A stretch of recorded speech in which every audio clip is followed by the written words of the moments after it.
Misericordia, nueva oportunidad para obedecer a Dios. Lamentaciones 3, del versículo 19 al 23. Dice la Biblia: acuérdate de mi aflicción y de mi abatimiento, del ajenjo y de la hiel. Lo tendré aún en memoria, porque mi alma está abatida dentro de mí. Esto recapacitaré en mi corazón, por lo tanto esperaré. Por la misericordia de Jehová no hemos sido consumidos, porque nunca decayeron sus misericordias. Nuevas son cada mañana, grande es tu fidelidad. Amado Dios y Padre bueno, qué necesario es que la iglesia de Cristo entienda que usted, mi Señor, es grande en misericordia. Pero Dios del cielo, ayúdanos a entender también que no debemos desperdiciar esta nueva oportunidad que usted nos da. Ayúdanos a entender que misericordia es un favor que usted nos concede inmerecidamente. Pero mi Dios, que también nosotros aprendamos las lecciones de la misericordia para que nuestra vida realmente le pueda dar a usted siempre, siempre la gloria y la alabanza que solo usted merece, mi Dios, y que como iglesia testifiquemos de esta manera para su gloria y honra, Señor, en Cristo Jesús. Amén y amén. Pueden tomar asiento, amados hermanos. Lindos los cantos de misericordia. En el Salmo 57:10, ustedes ven una expresión de misericordia que nosotros cantamos. Porque grande es hasta los cielos tu misericordia y hasta las nubes tu verdad. Amados hermanos, este es el canto de un pecador. ¿Cuántos pecadores habemos aquí? Y hermanos, este canto, reconociendo la grandeza de la misericordia de Dios, es el canto de un pecador que reconoce, diga reconoce, que ha ofendido a Dios, quizá por largo tiempo, quizá por largos años, porque hay pecados que se vienen cometiendo consecutivamente a lo largo de amplios espacios de la vida. Y amados, cuando un pecador cae en esa condición, piensa que no merece recibir ninguna bendición de Dios, puesto que Dios, a pesar de sus ofensas y pecados, siempre recibe de Dios la provisión que necesita para seguir adelante. Y amados hermanos, el libro de Lamentaciones, el que acabamos de leer, fue escrito por el profeta Jeremías y fue el testimonio del profeta cuando fue testigo de la caída de Jerusalén. Jerusalén, amado, fue saqueada y destruida por el ejército de Nabucodonosor, pero amados, no vino sin advertencia este juicio, este castigo, porque nunca viene el castigo sin advertencia, ¿sí? Dios sabe avisar y nosotros tenemos el deber de entender que Dios nos está advirtiendo. Pero amados, los israelitas, al igual que nosotros, parecían no creer posible que Dios iba a ejecutar los juicios que había anunciado a pesar de la desobediencia. Así nos pasa a nosotros. Creemos que como Dios no nos manda el rayo en el momento que estamos pecando, como que Dios dice, no, pobrecito. Dios no es hombre. Dios tiene leyes que nos ha dado por la Escritura y, hermanos amados, nosotros no podemos, sería una necedad ignorar lo que Dios nos advierte. Fíjense que Jeremías, el profeta, desde el capítulo 1, de Jeremías, versículos 14 al 16, ya anuncia el castigo para Jerusalén.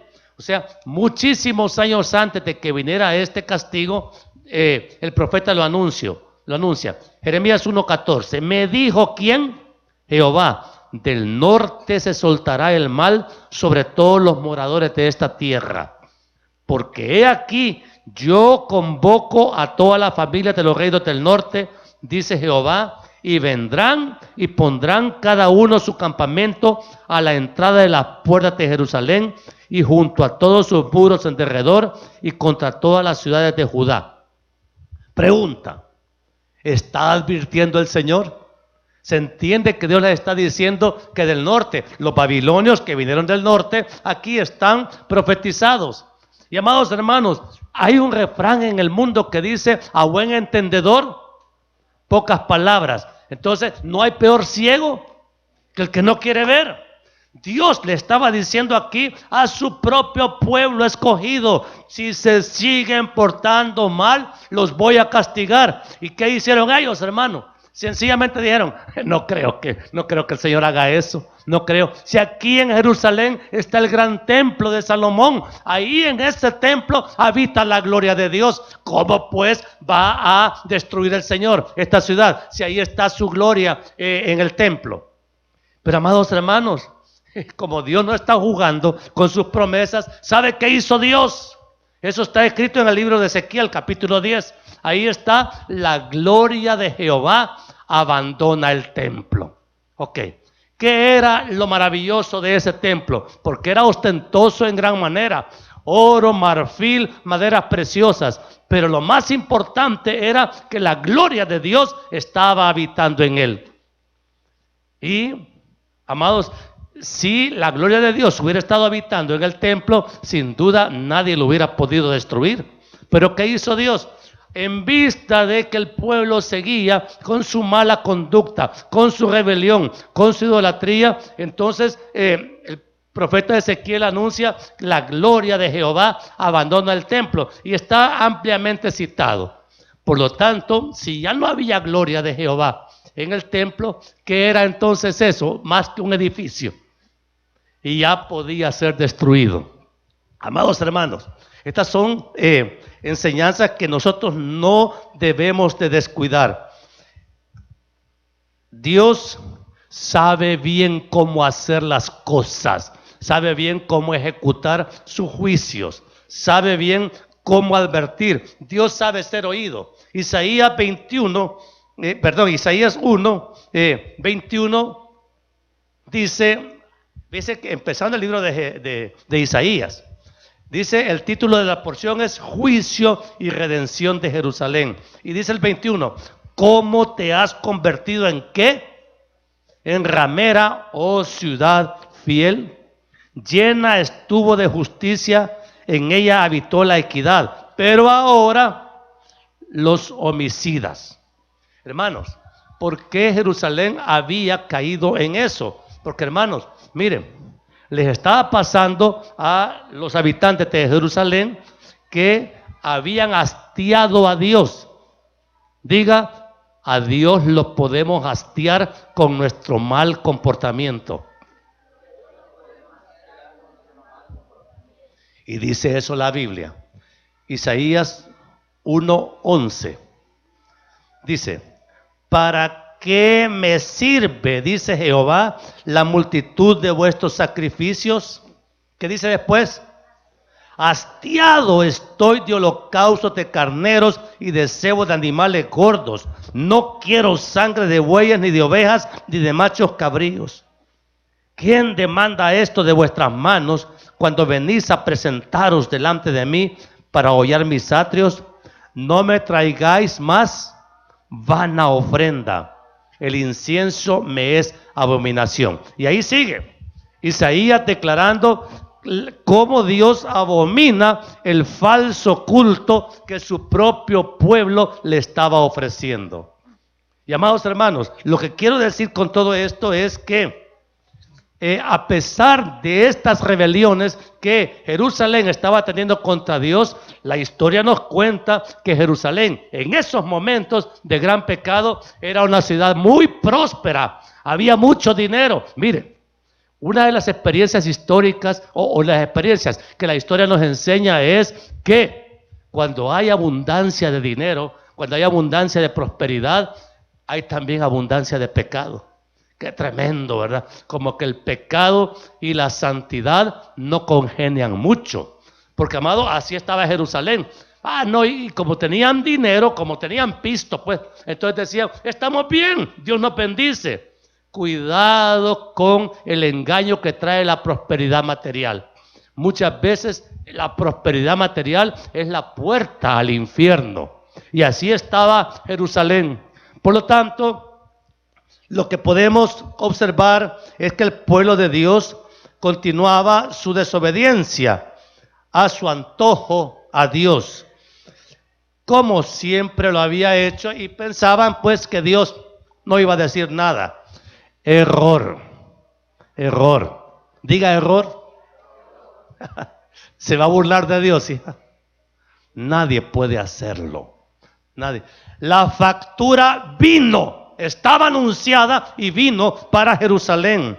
Miren, esto está ampliamente relatado en el segundo libro de Crónicas, capítulo 36. Mire, se lo voy a leer para que lo lea. Usted también. Segunda Crónicas 36, 15 al 17. Fíjese bien lo que dice la Escritura.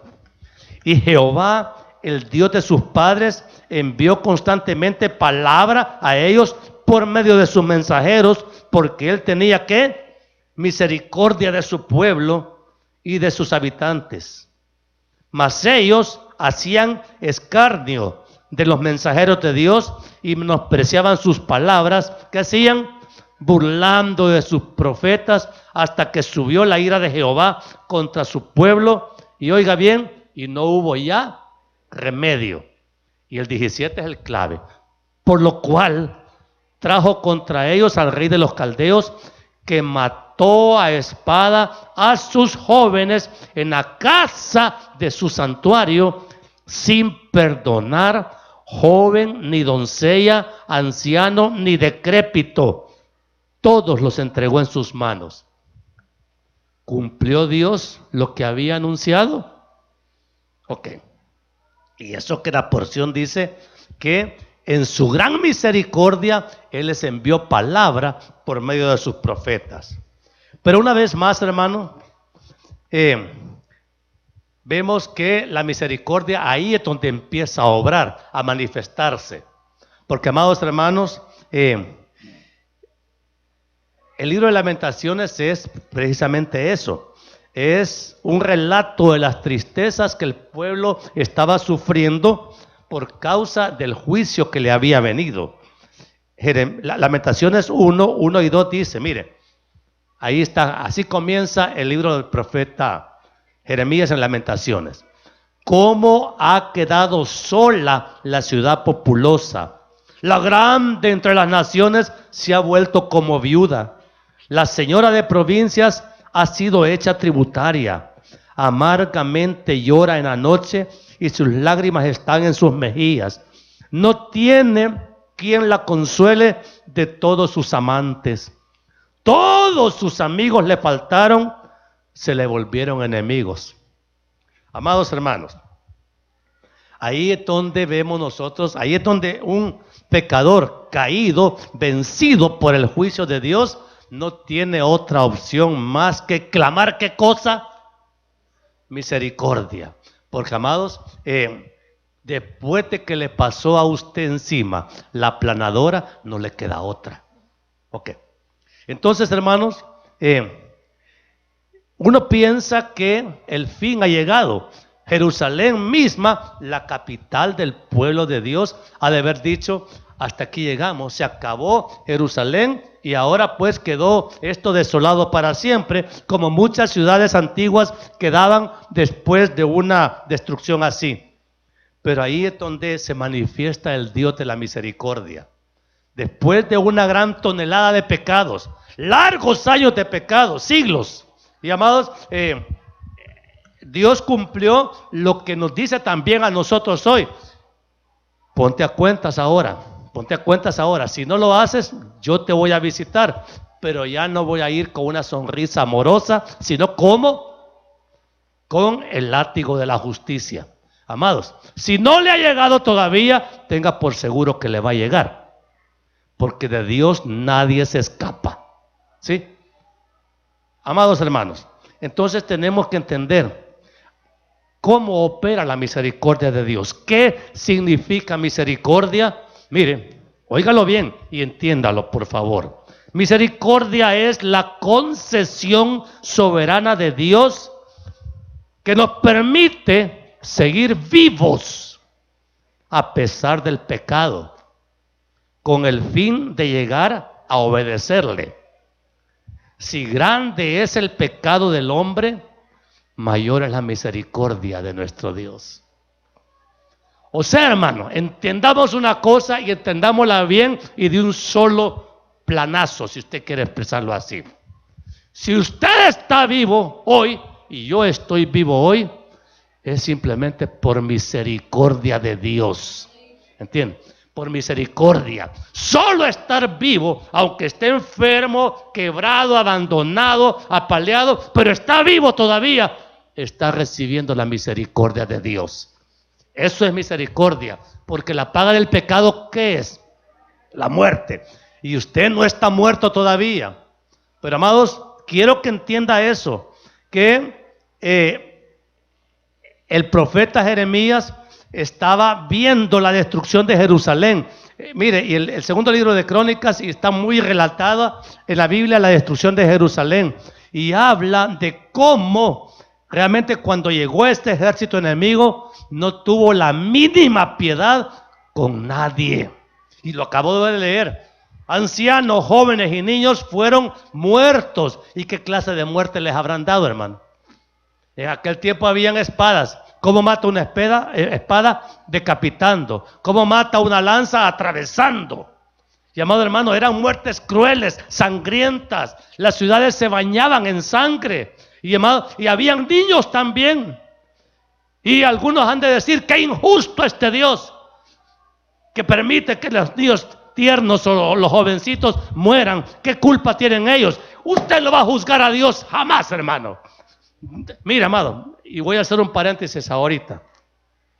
He oído con cierta indignación cómo ahora que está penetrando aquí en el país la religión musulmana, están cuestionando la divinidad de Cristo.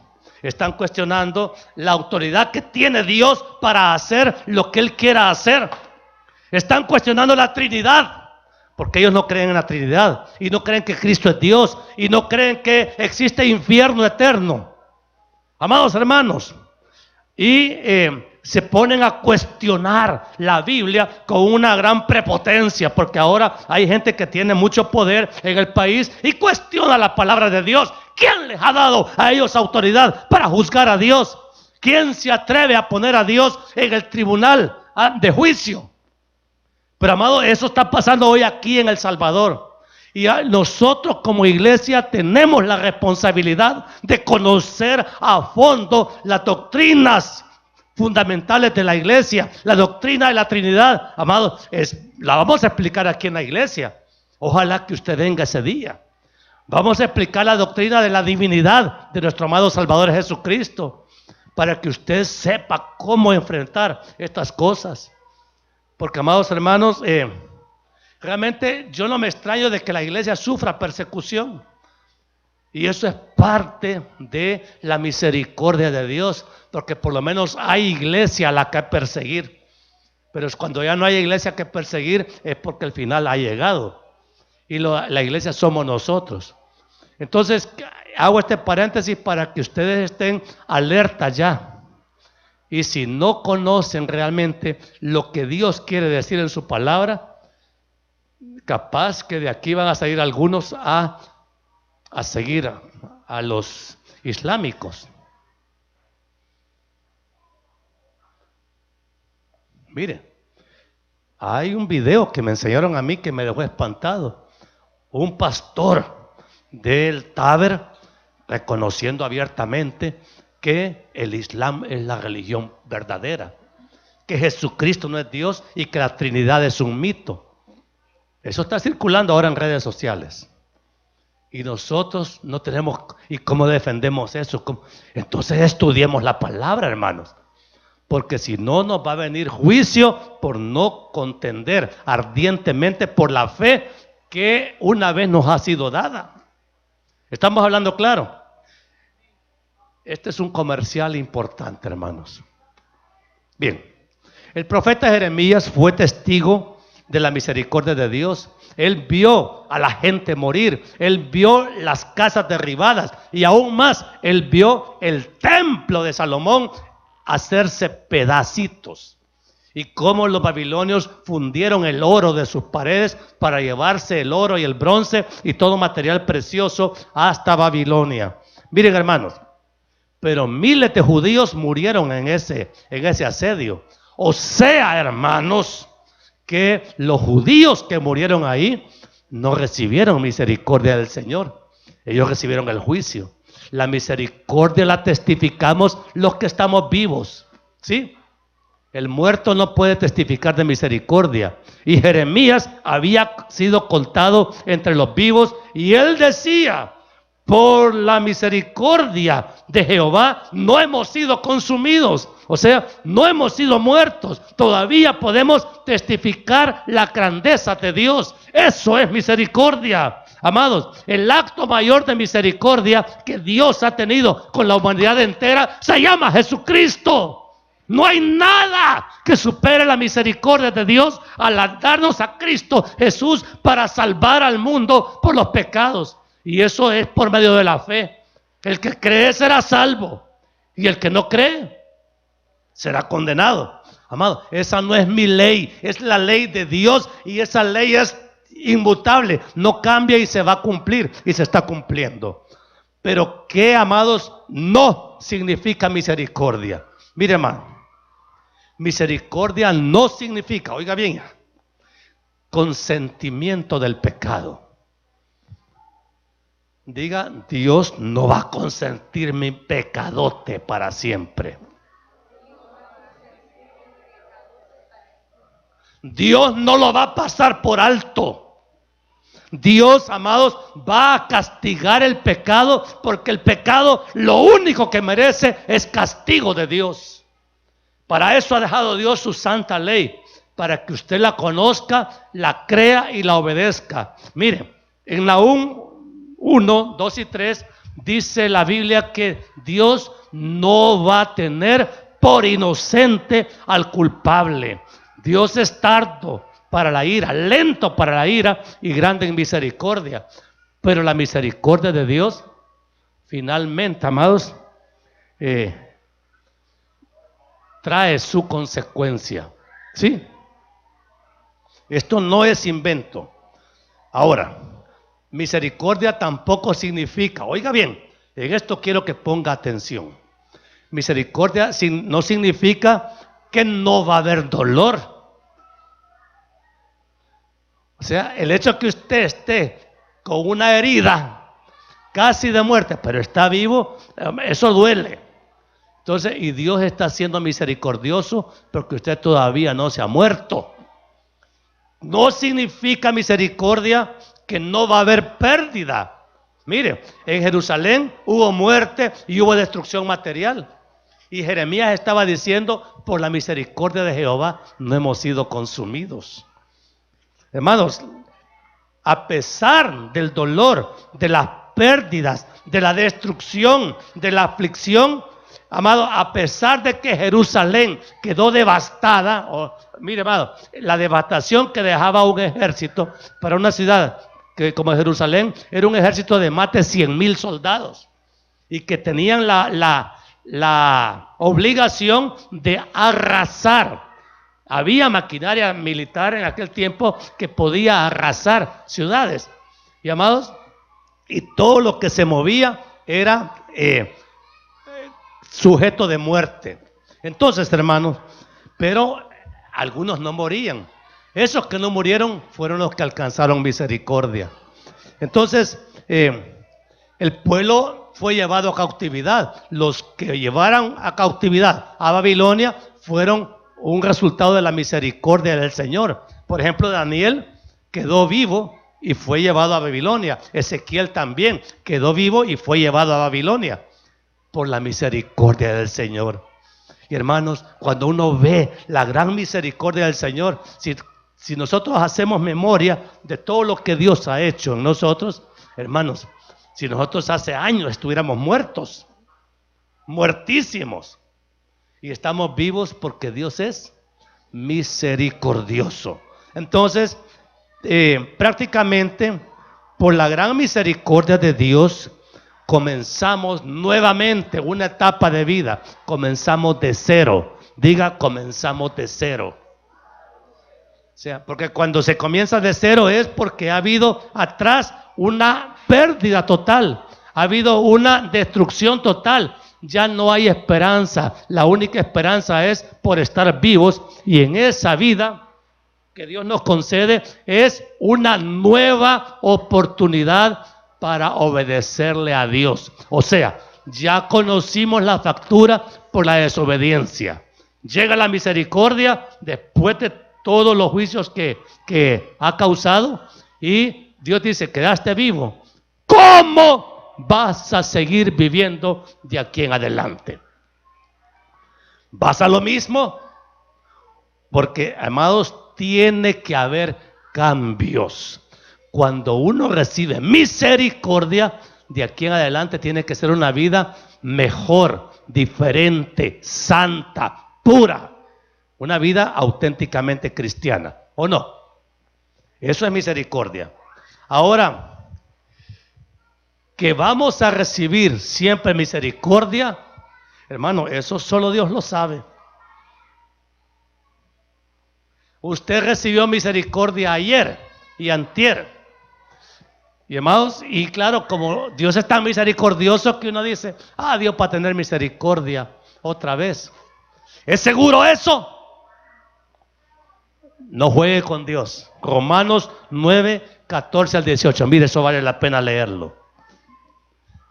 ¿Qué pues diremos? Romanos 9, 14. ¿Qué pues diremos? ¿Que hay injusticia en Dios? En ninguna manera. Pues a Moisés dice: tendré misericordia del que yo tenga misericordia, y me compadeceré del que yo me compadezca. Así que no depende del que quiere, ni del que corre, sino de Dios, que tiene misericordia. Porque la Escritura dice a Faraón: para esto mismo te he levantado, para mostrar en ti mi poder, y para que mi nombre sea anunciado por toda la tierra. De manera que de quien quiere tiene misericordia, y al que quiere endurecer, endurece. Hermanos amados, esto es bastante duro pero real. Porque mire, yo lo puedo comparar con el pecado sexual. La cipota ora: ay, Señor, que no salga embarazada, que no salga embarazada, que no salga embarazada. Y no salió embarazada. Y ya con eso la niña dejó de pecar. Y al siguiente mes es la misma oración: que no salga embarazada, ten misericordia, Señor. Ridículamente pidiendo misericordia por un pecado. Ten misericordia. Y es cierto, amado, pasó un año y ya después del año ya sientes que... Pero, amado, viene el día en que Dios dice: ¿se acuerda de Sansón? Sansón decía: yo tengo una gran fuerza, puedo romper los lazos que quiera, y pensó que nunca le iban a faltar las fuerzas. Pero verdad que le llegó el día en que Dios dijo: hasta aquí, Sansón. Y cuando Sansón quiso romper sus cuerdas, ya no tenía fuerzas, y lo capturaron, le sacaron los ojos y lo pusieron a darle vuelta a un molino, y finalmente Sansón pues murió. ¿Qué quiero decir con esto? No juguemos con la misericordia de Dios. Digámoslo todos, pero fuerte: no juguemos con la misericordia de Dios. Entonces, ¿Cómo se recibe la misericordia? ¿Quieres saber cómo se recibe misericordia? ¿Quién quiere recibir misericordia? Todos, todos. Porque, amados, si estamos aquí reunidos es porque Dios ha sido misericordioso. Miren qué lindo el celaje que nos ha regalado el Señor. Esperemos que sea el testimonio de un mensaje agradable a Él. Hermanos, después de derramar su ira, porque Dios derrama ira, ¿verdad? Y cuando Dios derrama ira duele y uno no queda jamás el mismo. No puede quedar después de todo este tratamiento. Lamentaciones 3, 31 y 32. Oí, Diego, lo que dice esto. Porque el Señor no desecha para siempre, antes se aflige, también se compadece según la multitud de sus misericordias, porque no aflige ni entristece voluntariamente a los hijos de los hombres. ¿Qué quiere decir esto? Ok, miren, es como que miren, Dios descarga su ira por el pecado, en este caso sobre Jerusalén. Dios la pudo haber castigado hasta quedar totalmente aniquilada, lo que le pasó a otras ciudades de la antigüedad. Pero, amados, yo lo asocio y estaba pensando con qué ilustración podía yo comparar esto. Si usted tiene un hijo, tal vez de 5 años, que es un poco terrible, y usted le está diciendo, hijo, no lo hagas, no lo hagas, y pasa advirtiéndole, no lo hagas. Pero finalmente esa desobediencia de los hijos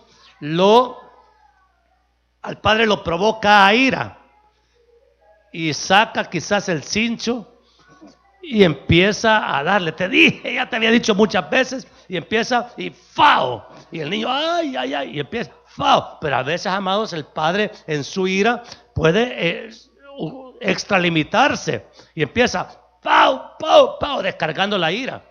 Amado, parece que lo golpea sin misericordia. Eso no es disciplina, eso es maltrato. Pero, amado, Dios no opera así. De repente ve ¡pau! A Jerusalén, ahí va el primero, ¡pau! El segundo. Y Jerusalén llorando y viendo cómo se destruía la ciudad. Pero finalmente dice, no, ya estuvo. No, si Dios descargara todo el poder de su ira en nosotros, ¿qué queda de nosotros, hermano? No queda nada.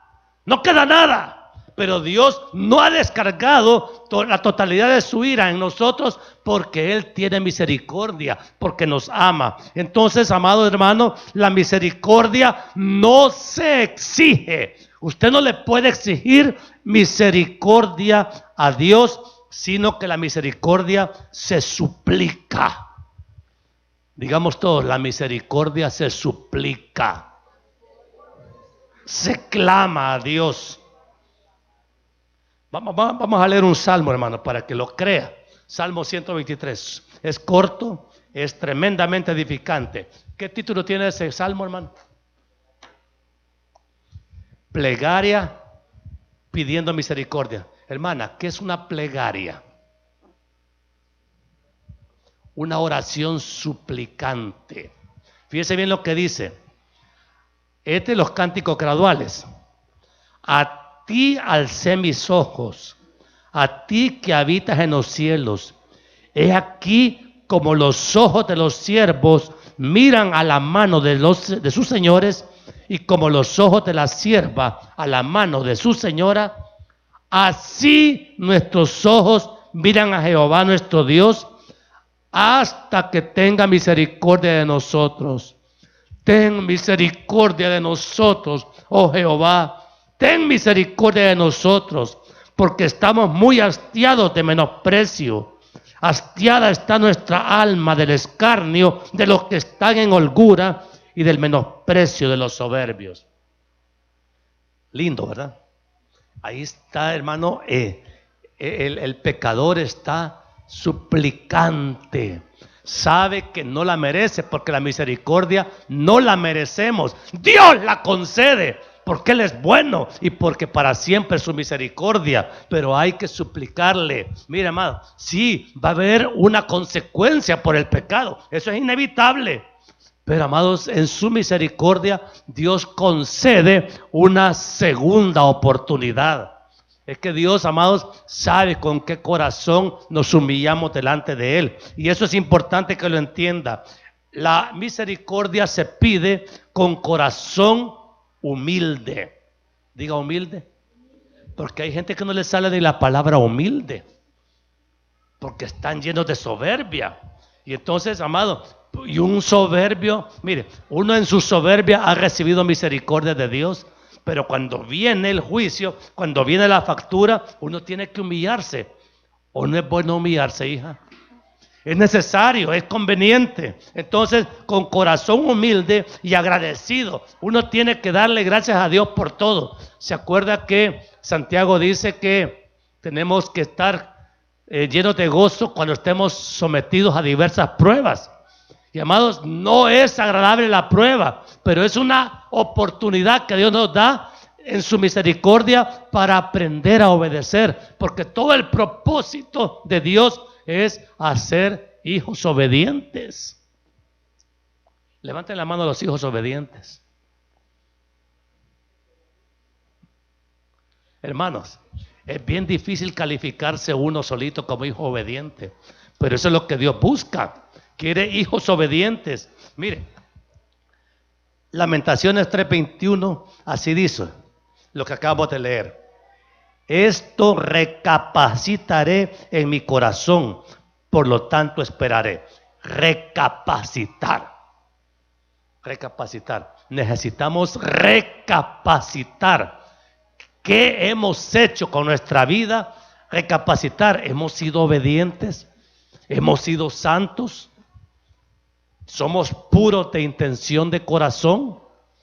Hermanos amados, porque uno tiene que hacer consideraciones. Si no las quiere hacer con nadie más, hágalo usted con Dios bajo la influencia del Espíritu Santo. Porque el Espíritu Santo es el único que nos va a guiar a rectitud, aún de consideración de lo que es nuestra propia vida.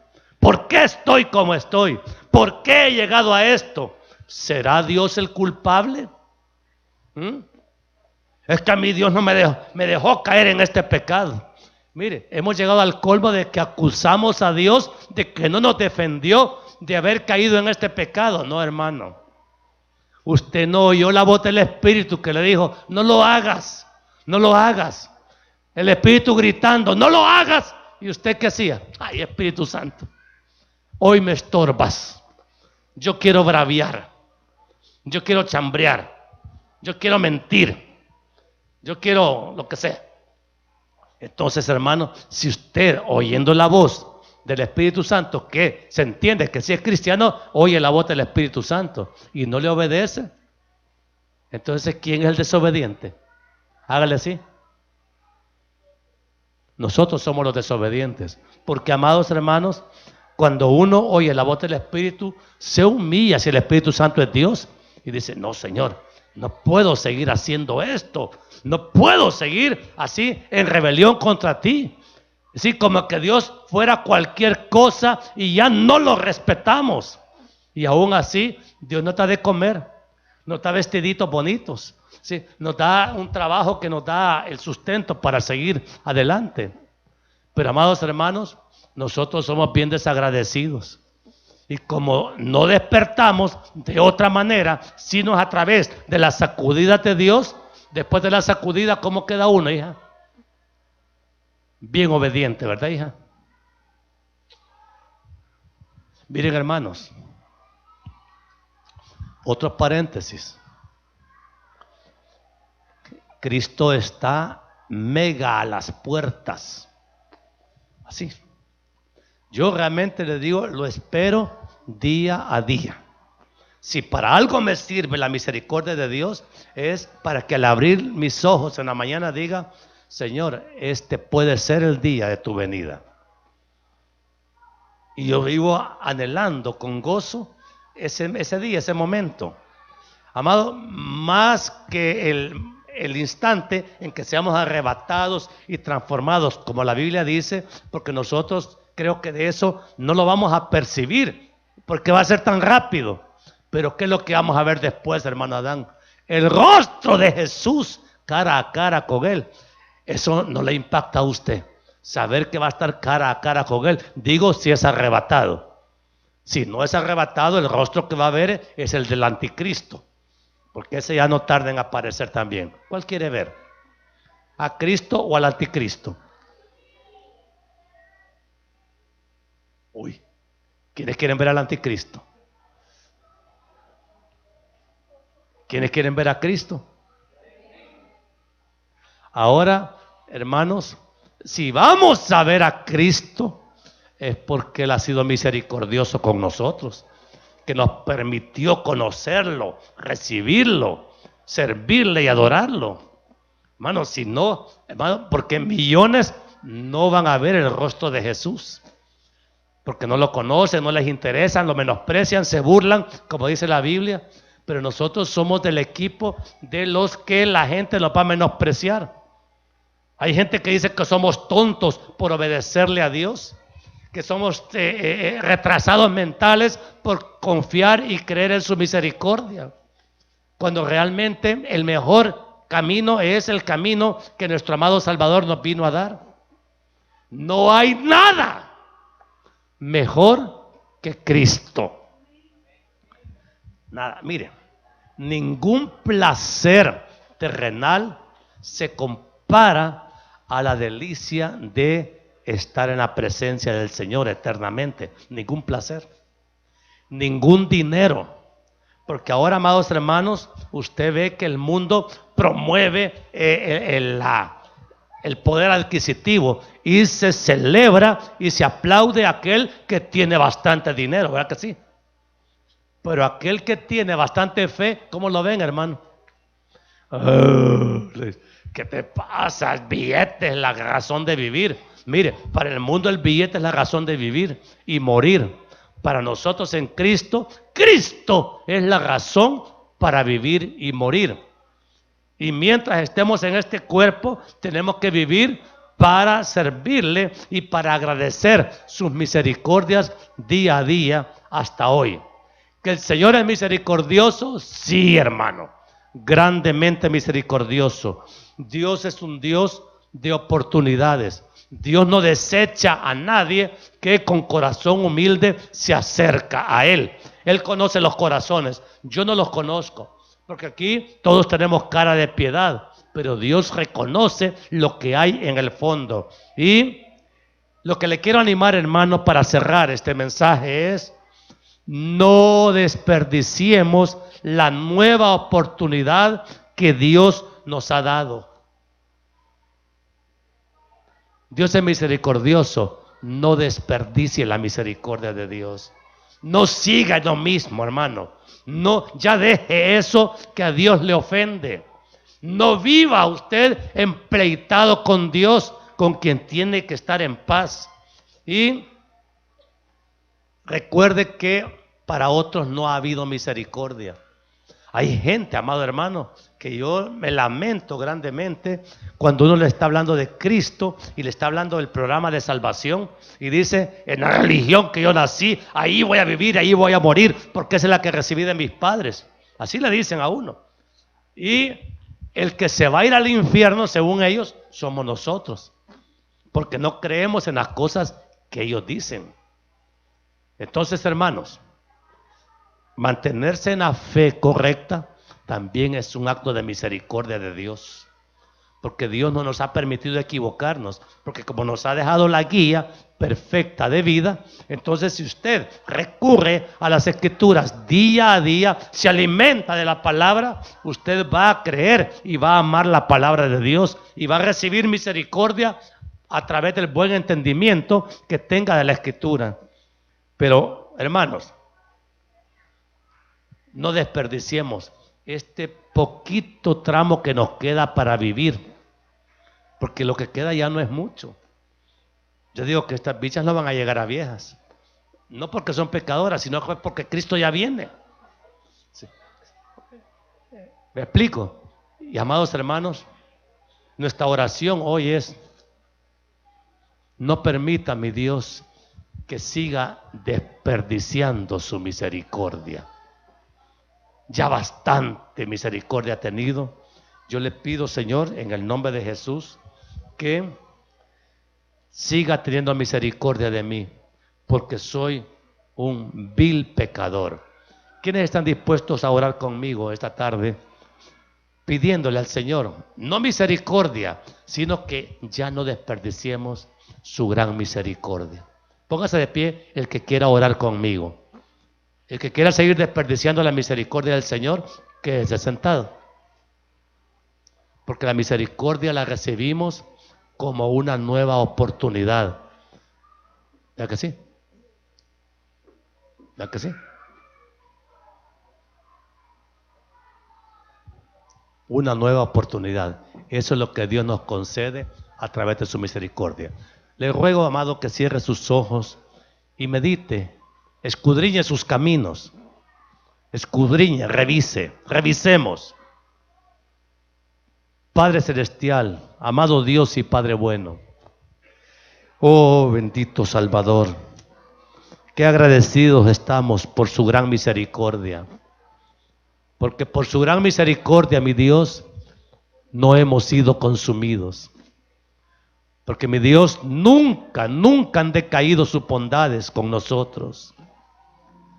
Perdónenos, Señor, porque hemos vivido en rebelión contra usted por largo tiempo.